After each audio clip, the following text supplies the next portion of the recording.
നേരത്തെയൊക്കെ ഒരു ആമിർ ഖാൻ സിനിമ എന്നൊക്കെ പറയുമ്പോൾ റിവ്യൂസ് പ്രൊമോഷൻസ് ഒന്നും ഇല്ല. നേരെ അങ്ങ് ഇറങ്ങുക, ബ്ലോക്ക് ബസ്റ്റർ ആവുക. അത്ര ഗ്യാരണ്ടീഡ് ആക്ടർ ആയിരുന്നു. പക്ഷെ പിന്നീട് ഈ രണ്ട് ഡിസാസ്റ്ററുകൾക്ക് ശേഷം ബോളിവുഡിനെയും പിന്നെ നിലവാരവും ഒറിജിനാലിറ്റിക്ക് പോയതിനു ശേഷമാണ് ഇത്രയും പ്രൊമോഷൻസ് ഇറങ്ങിയ ഒരു ഒരു ഒരു ആമിർ ഖാൻ സിനിമ വരുന്നത്. സിതാരെ സമീൻ പർ. പക്ഷെ ഓരോ പ്രൊമോഷൻസ് കണ്ടറിയാം ആമിർ ഖാന്റെ കോൺഫിഡൻസ് എത്രത്തോളം ഉണ്ടെന്ന്. ആ ഒരു കോൺഫിഡൻസും ആമിർ ഖാനെ തേച്ചിട്ടില്ല. സിതാര സമീൻ പർ ഒരു സ്പാനിഷ് സിനിമ, ചാമ്പ്യൻസിന്റെ റീമേക്ക് ആണ്. ഈ ഒരു ചാമ്പ്യൻ എന്ന സിനിമയും ഒരു റിയൽ ലൈഫ് സ്റ്റോറി ബേസ്ഡ് ഉള്ള ഒരു കഥയായിരുന്നു. മെന്റലി അൺഫിറ്റ് ആയ കുറച്ച് പേരെ പഠിപ്പിക്കാൻ പറ്റുന്ന ഒരു ബാസ്കറ്റ് ബോൾ കോച്ചിന്റെ ഒരു കഥയാണത്.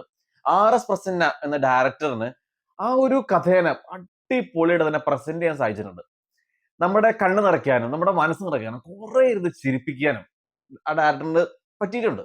RS പ്രസന്നയുടെ മുന്നത്തെ സിനിമയായിരുന്നു ശുഭമംഗൽ സാവധാൻ. അതെന്റെ ഒരു ഫേവറേറ്റ് ബോളിവുഡ് സിനിമ കൂടെ തന്നെയായിരുന്നു. ഫസ്റ്റ് ഹാഫ് ഒരു ഡീസന്റ് അനുഭവമാണ് തന്നത്.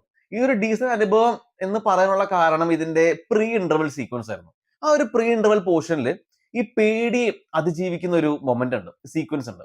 അത് അവർക്ക് കുറച്ചും കൂടെ ബെറ്റർ ആയ രീതിയിൽ അവതരിപ്പിക്കായിരുന്നു, എഴുതായിരുന്നു എന്നൊരു തോന്നൽ വന്നു. ശരിക്കും അത് ബെറ്റർ ആയിട്ട് എഴുതിയായിരുന്നെങ്കിൽ ശരിക്കും ഭയങ്കര നല്ലൊരു ഫസ്റ്റ് ഹാഫ് ആയിരുന്നു ഈ സിനിമയുടെ. സെക്കൻഡ് ഹാഫ് പക്ഷെ പക്ക ഒരു ഹാർട്ട് വാർമിങ്, ഹാർട്ട് ടച്ചിങ് ഫീലാണ് തന്നത്. കണ്ണ് നിറയ്ക്കുകയും ചെയ്യും. എസ്പെഷ്യലി ഇതിന്റെ ക്ലൈമാക്സ് ഗംഭീര ഒരു അനുഭവമാണ് തന്നത്. ആമിർ ഖാന്റെ ക്യാരക്ടർ ഗുൽഷനിലൂടെയാണ് ഈ സിനിമയുടെ കഥ പറഞ്ഞിരിക്കുന്നത്. ആദ്യം ആ ക്യാരക്ടർ എങ്ങനെയായിരുന്നു, പിന്നീട് ആ ക്യാരക്ടർ എങ്ങനെയാവുന്നു, അതെല്ലാം നല്ല വൃത്തിക്ക് പറഞ്ഞിട്ടുണ്ട്. ക്യാരക്ടർ ഡെവലപ്മെന്റ് സൂപ്പർ എന്ന് പിച്ച് പെർഫെക്റ്റ് ആയിരുന്നു. ആ ഒരു ക്യാരക്ടർ കുറച്ച് മോശമാണെങ്കിൽ പോലും ഒരു ക്യൂട്ട് സൈഡ് ഉണ്ട്. അത് നല്ല നല്ല രീതിയിൽ തന്നെ പറഞ്ഞിട്ടുണ്ട്. ഭയങ്കര ഭംഗിയായിട്ട് തന്നെ പറഞ്ഞിരിക്കുന്നത്. ക്യാരക്ടർ റൈറ്റ് ചെയ്തത് ഭയങ്കര നന്നായിട്ടാണ്. പിന്നെ ആമിർ ഖാൻ ഗുൽഷൻ എന്ന ക്യാരക്ടറിനെ കൈകാര്യം ചെയ്തിരിക്കുന്ന രീതി എനിക്ക് തോന്നുന്നു ഈ അടുത്തിറങ്ങില്ല റീസെന്റ് ബെസ്റ്റ് പെർഫോമൻസ് തന്നെ പറയാം ആമിർ ഖാന്. എസ്പെഷ്യലി ക്ലൈമാക്സിൽ പീക്ക് പെർഫോമൻസ് കാണാൻ പറ്റും. ഇമോഷണൽ ആയിട്ടുള്ള ഡയലോഗ്സ് പറഞ്ഞ രീതിയാണെങ്കിലും പിന്നെ ഈ സിനിമയിൽ ചെറിയ ഒരു രീതിയിലുള്ള ബിഹേവിയറും മാനറസും ഒക്കെ പാലിക്കേണ്ടതുണ്ട്. പക്ഷെ അതൊക്കെ നല്ല കൺവിൻസിംഗ് ആയിട്ട് തന്നെ ആമിർ ഖാൻ അത് കൊണ്ടുപോകാൻ പറ്റിയിട്ടുണ്ട്.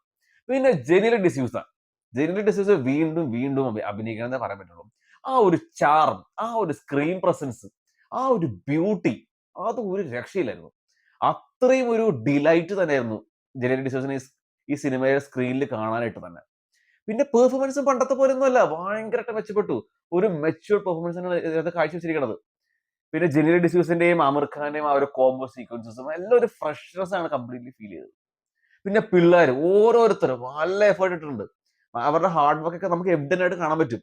പിന്നെ ആമിർ ഖാന്റെയും ആ പിള്ളേരുടെയും ഓരോ കോംബോ സീക്വൻസസ് ആണെങ്കിലും ആദ്യം ഗുൽഷൻ എന്ന ക്യാരക്ടറിന് അവരെ കാണുമ്പോൾ ബുദ്ധിമുട്ട്, പിന്നീട് ആ ട്രെയിനിങ്ങിലെ ഓരോ മൊമെന്റ്സ്, പിന്നെ അവരുടെ ബോണ്ടിങ് എല്ലാം നല്ല വൃത്തിക്ക് നല്ലതായിട്ട് തന്നെ എഴുതി എഴുതി ഡെവലപ്പ് ചെയ്ത് കൊണ്ടുപോയിരിക്കുന്നത്. അതുകൊണ്ട് നമുക്ക് സിനിമ തീരെ ഭയങ്കര ഫീലിങ്സ് ആണ് നമുക്ക് നന്നായിട്ട് വരുന്നത്. ആമിർ ഖാന്റെ അമ്മയായിട്ട് അഭിനയിച്ച ആക്ട്രസ് നന്നായിരുന്നു. പിന്നെ ഗുർപാൽ സിംഗ് കർത്താർ പാജിയായിട്ട് നന്നായിരുന്നു. ആകെ ഒരു പ്രശ്നം എന്ന് വെച്ച് കഴിഞ്ഞാൽ ആ ഒരു ക്യാരക്ടറിന് ഇൻവോൾവ്മെന്റ് ഫസ്റ്റ് ഹാഫിൽ കുറച്ച് ഓവറായിട്ട് പോലെ തോന്നി. പക്ഷെ ആക്ടർ നന്നായിട്ട് തന്നെ ചെയ്തിട്ടുണ്ട്. പിന്നെ ബ്രിജന്ത കലയും നന്നായിരുന്നു. Music by Shankar എഹ്സാനോയ്. നല്ല പാട്ടുകൾ കൊടുത്തിട്ടുണ്ട്. നല്ലൊരു ഫീലും തരുന്നുണ്ടായി. നല്ലൊരു ഒറിജിനാലിറ്റി ഫീൽ ചെയ്തായിരുന്നു. ഒരു ഫ്രഷ്നസും. രാം സമ്പത്തിന്റെ ബാക്ക്ഗ്രൗണ്ട് സ്കോർ വലിയ കാര്യമായിട്ട് തോന്നിയില്ല. പക്ഷെ വേറൊരു തരത്തിൽ നോക്കിക്കഴിഞ്ഞാൽ ഈ ഒരു സിനിമ ഈ സ്കോറിംഗ് വലിയ ഇമ്പോർട്ടന്റ് അല്ല. ഇവരുടെ പെർഫോമൻസ് തന്നെയാണ് ഈ സിനിമ ഡ്രൈവ് ചെയ്ത് കൊണ്ടുപോകുന്നത്. പിന്നെ വിഷ്വൽസ് നല്ലൊരു ബ്യൂട്ടി സമ്മാനിച്ചിട്ടുണ്ടായി. പിന്നെ സിനിമയുടെ പ്രൊഡക്ഷൻ ഡിസൈൻ ഭയങ്കര ഒരു ഒത്തന്റിക് അറ്റ്മോസ്ഫിയർ ആണ് കംപ്ലീറ്റ്ലി ക്രിയേറ്റ് ചെയ്തത്. എഡിറ്റിംഗ് ഓൺ ടു ദ മാർക്കായിരുന്നു. 2 മണിക്കൂർ 40 മിനിറ്റ് റൺ ടൈം എങ്കിൽ പോലും നമുക്ക് ഒരു നിമിഷം പോലും ബോറടിക്കില്ല. അത്രയും അല്ലെ എൻഗേജിംഗ് ആയിട്ട് നമ്മളെ ആ ഒരു റൺ ടൈം കംപ്ലീറ്റ്ലി പിടിച്ചിരുത്തും. പിന്നെ ഇതിലെ പ്രൈമറി ക്യാരക്ടേഴ്സിന് കൊടുത്തിരിക്കുന്ന കോസ്റ്റ്യൂം ആണെങ്കിലും മേക്കപ്പ് ആണെങ്കിലും എല്ലാം ഒരു ഭംഗിയാണ് മൊത്തത്തിൽ സമ്മാനിച്ചിരിക്കുന്നത്. നെഗറ്റീവ് സൈഡ് പ്രത്യേകിച്ച് ഒന്നുമില്ല. ആ ഫസ്റ്റ് ഹാഫിലെ ഈ അല്ലറ ചില്ലറ കുറച്ച് റൈറ്റിംഗ് ഇഷ്യൂസ് മാത്രമേ ഉള്ളൂ. അല്ലാണ്ട് സിനിമ ഒരു ഹോൾസം എന്റർടൈനർ തന്നെയായിരുന്നു. ഭയങ്കരമായിട്ട് beautiful, heart touching, heart warming. നമ്മുടെ മനസ്സ് നിറയ്ക്കും സിനിമ തിയേറ്ററിൽ നമ്മൾ കണ്ടിറങ്ങുമ്പോൾ. പിന്നെ താരതമ്യപരമായിട്ട് വല്ല കണക്ഷൻ ഉണ്ടോ എന്ന് ചോദിച്ചാൽ ഇല്ല. ഇതൊരു കംപ്ലീറ്റ്ലി ഡിഫറെന്റ് സിനിമ തന്നെയാണ്. അങ്ങനെ തന്നെ പോയി കാണുക.